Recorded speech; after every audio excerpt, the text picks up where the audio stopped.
ไปก็จะอายคือกันทั้งเอเชียนี่จะเริ่มอายแล้ว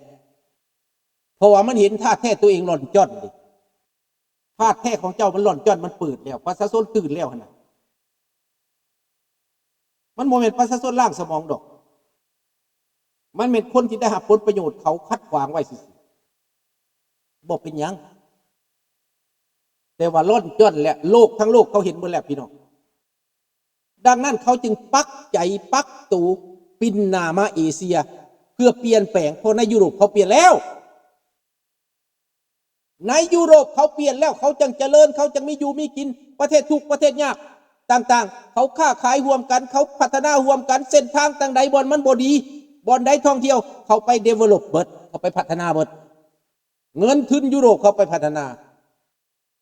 แม้แต่อังกฤษที่ถอนตัวออกไปก็ยังอยากเข้าคืนพี่น้องรัฐบาลที่ก่อนปัจจุบันผู้นายกผู้ก่อนนั้นถอนตัวเพราะว่าหาเสียงแบบนั้นคนอังกฤษบ่พอใจ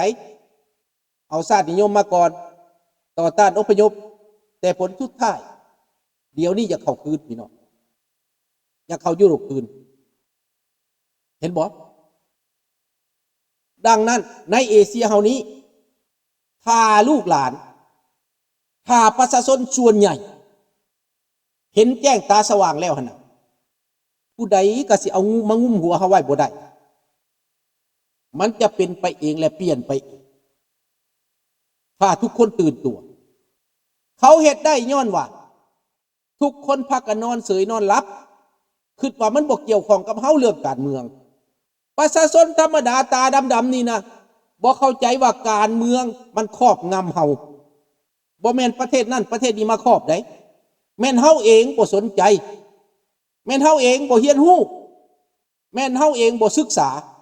ไปวุ่นแต่ปากท้องทำมาหากินก็ลุงสุนทรก็ได้อธิบายแล้ววานนี่ว่าการทำมาหากินนั่นถ้ากฎหมายถ้าหลักการถ้าการปกครองมันดีแล้วนะการทำมาหากินมันมีแต่เพียงออกแห่งออก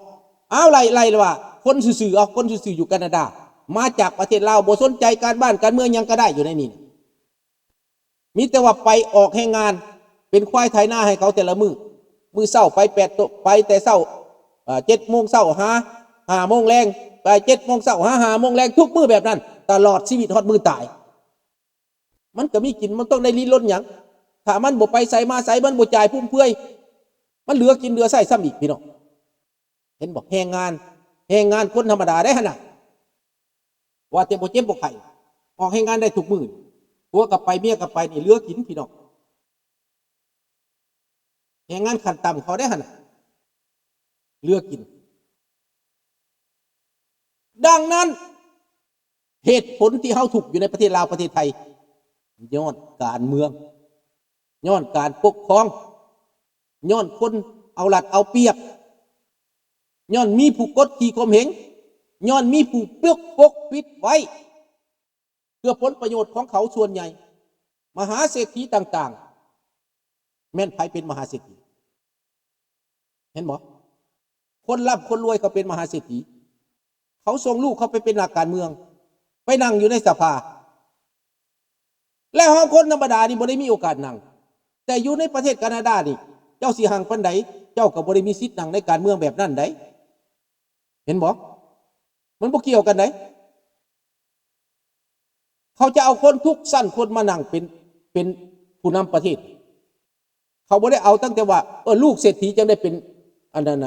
ได้เป็นอันนายกได้เป็นอันนั้นนี่บ่แม่นได้เป็นผู้แทนบ่แม่นได้เป็นหยังเพราะว่าการมาสมัครผู้แทนนั้น1มีความรู้พอ2ประวัติบ่เปื้อนเปื้อ3มีการศึกมีมีจิตใจอยากเป็นนักการเมืองมีจิตใจเสียสละฮู้จักเว้าฮู้จักว่าฮู้จักเข้าคนฮู้จักหลักการ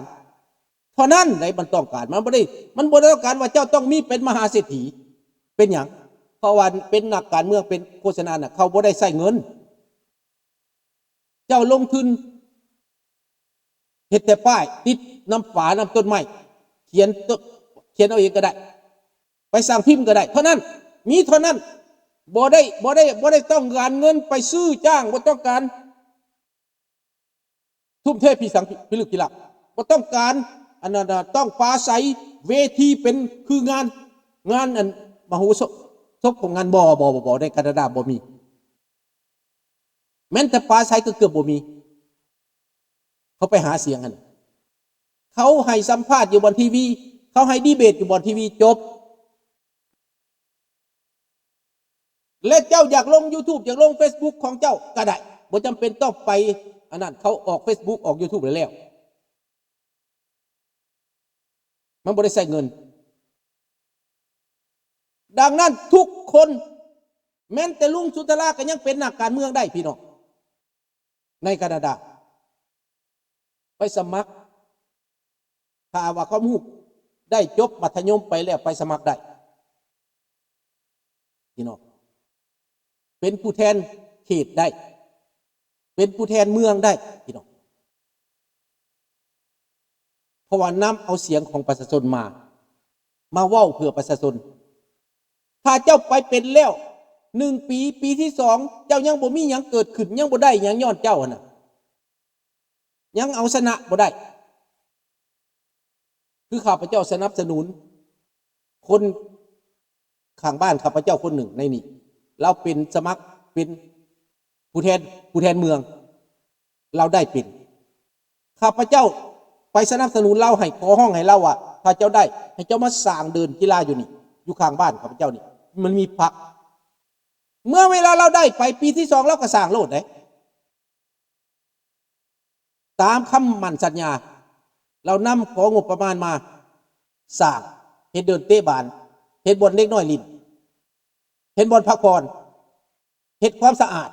มีทั้งแรกมีทั้งฤดูหนาวก็เป็นลินสเกตฤดูร้อนก็เป็นเตะบานมีทั้งบอลบาสเกตบอลเรามาสร้างมีบอลอาบน้ำของเล็กน้อยอยู่ในกลุ่มนี้คนบ้านเขาเอาจริงเอาจังอันนี้มันจะนำพาไปสู่การเปลี่ยนแปลงในอนาคตถ้าเฮาฮู้ถ้าเฮาบ่ฮู้นะเขาบ่ฮู้จักทางออกได้ลูกหลานเฮาต้องมาเข้าใจไว้ก่อนได้ดังนั้นเอเชียนอนาคต in the future ในอนาคตพวก le futur พวกเฮาต้องคิดและเข้าใจคำนึงว่าอาเซียนลาวไทยเขมรพม่าเวียดนามซุ้มประเทศเหล่านี้นะต้องเป็นประชาธิปไตยหมดภูมิภาคจึงที่มีความสงบถ้าจะประเทศไผประเทศมันโตไผโตมันแล้วจะไปรวมกันผลประโยชน์และการปกครองการบริหารบ่คือกันนี่นะบ่มีทางพี่น้องมันจะมีการแตกต่างและขัดแย้งกันอย่างนักในอนาคตมีผลประโยชน์เท่าใดยิ่งจะมีผลขัดขวางกันอย่างหนักในปัจจุบันนี้สปป.ลาวบ่ได้คัดค้านหยังเนื่องจากว่าตัวเองมีแต่ขอมีแต่พึ่งฮู้ว่าเสียประโยชน์ก็เอาในตอนนี้เพราะว่านักปกครองนักบริหารการเมืองลาวมันสาดควายมันงูมันบ่มีความรู้มันมาแต่ทำมันก็เลยหลับไปก่อนให้อำนาจของกูอยู่ไปพอกูสิเสียเปรียบก็ตามไผสิกินหัวกะยามันเป็นแบบนั้นแต่ถ้าว่าเป็นอาเซียนที่พัฒนาแบ่งปันกันจบดีนั่นคือยุโรปเขาแบ่งปันกันนั่นมีความเที่ยงธรรมและมีความเข้าใจมีโกเอรังส์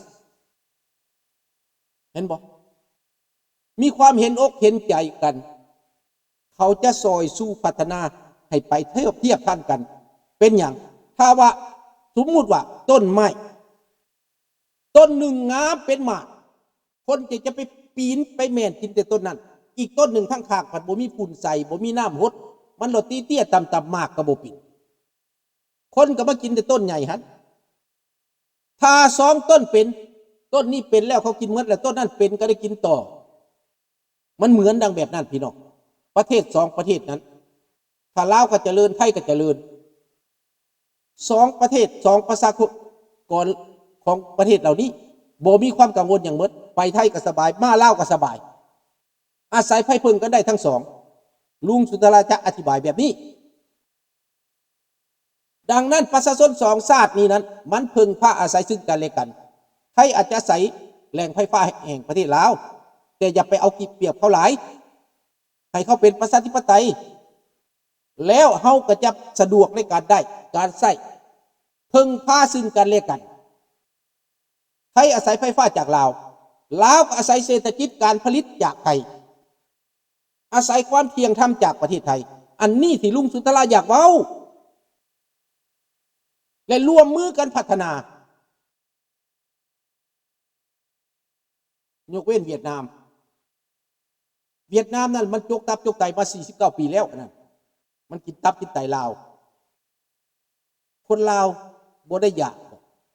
แต่ยอมจำนวนย้อนรัฐบาลมันเป็นคนของเวียดนามส่วนใหญ่ majority นั่งในรัฐบาลลาวนั้นเป็นคนเวียดนามพี่น้องอย่าคิดว่าบ่มีปัญหาบ่ถ้าว่าจีนมันปกครองนี่มันมาปกครองลาวมันเอาคนของมันมานั่งในสภาลาวนี่นะมันก็ต้องเอียงจีนแม่นบ่ล่ะแม่นบ่หรือบ่แม่นจีนสิผิดจีนสิถูกมันบ่สนใจเรื่องการเมืองมันรับตามาลูกหลานก็ตามว่ากูได้ประโยชน์บ่แต่มื้อหนึ่งภัยพิบัติมันมาจากประเทศจีนนี่แหละลงมาหาเจ้าเฮ็ดคือบักโปรตีนนะมันเอาคนมานั่งอยู่ในยูเครนนี่เบื้องต้นก็บ่มีปัญหาดอกรัสเซียมาสร้างนั่นสร้างนี่มาจกตับจกไตคนยูเครนมาเป็น90 ปีบ่มีปัญหาเพราะว่าคนยูเครนอดทนอดสูต้องปากรัสเซียต้องเว้ารัสเซียภาษาตัวเองมีก็ตามต้องเว้ารัสเซียทุกมือทุกลมหายใจเว้าภาษาตัวเองบ่ได้ต้องเว้าภาษาเขาครึ่งหนึ่งสอนเป็นภาษายูเครนก็บ่ได้ต้องสอนเป็นภาษารัสเซียมามือหนึ่งคนยูเครนตื่นโตต้องสอนเป็นภาษายูเครนบ่สอนเป็นภาษารัสเซียทางการภาษารัสเซียนั้นเป็นภาษาที่ว่าอยากเว้ากันก็เว้าบ่อยากเว้าเรื่องของเจ้าแต่สอนเป็นภาษายูเครนเริ่มต้นเลยนะรัสเซียบ่พอใจเคยข่มเหงเคยเหยียบย่ำเขามาเขาก็เป็นชาติหนึ่งจังมาเหตุสงครามกับเขาได้หั่นเห็นบ่เหตุผลอ้างว่ามีคนรัสเซียอยู่ในยูเครนมันก็อยู่แล้วก็เจ้าส่งมาแก้วมันก็สิอ้างว่ามีแก้วอยู่ในลาวมันก็มีนะมึงส่งมามึงขนมาหามึงเอ้ยเห็นบ่พี่น้องมันเอามาใส่มันเอามาปกครองเห็นแล้วบ่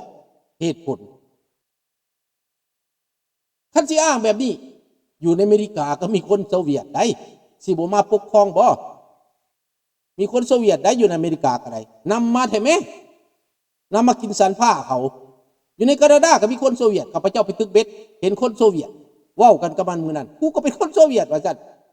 มึงบ่อยากปลดปล่อยคือกันกับมันปูตินอย่าว่าปลดปล่อยอยู่ในยูเครนบ่โว้ยกูบ่เอาเด้อว่าซั่นเด้อกูอยู่สบายแล้วอยู่นี่น่ะมันว่าเห็นบ่คนโซเวียตก็มาอยู่ดีฮอดพี่ได้บ้านนี้คนโซเวียตอยู่ใน阿拉斯กา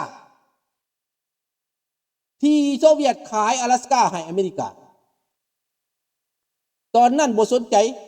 นำคนโซเวียตที่อยู่ใน阿拉斯กาขายไปแล้วให้มันเป็นขึ้นเมืองไปขึ้นกับ阿拉斯กาเดี๋ยวนี้สิบ่ไปท่วงว่าคนโซเวียตอยู่ใน阿拉斯กาเขาต้องนำไปปกป้อง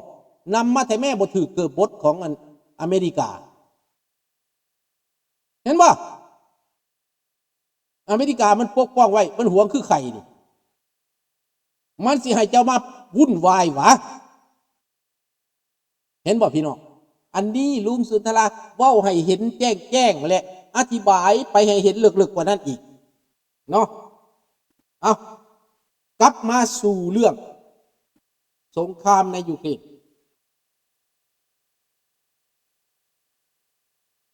รัสเซียจมมุมคือลุงเว้า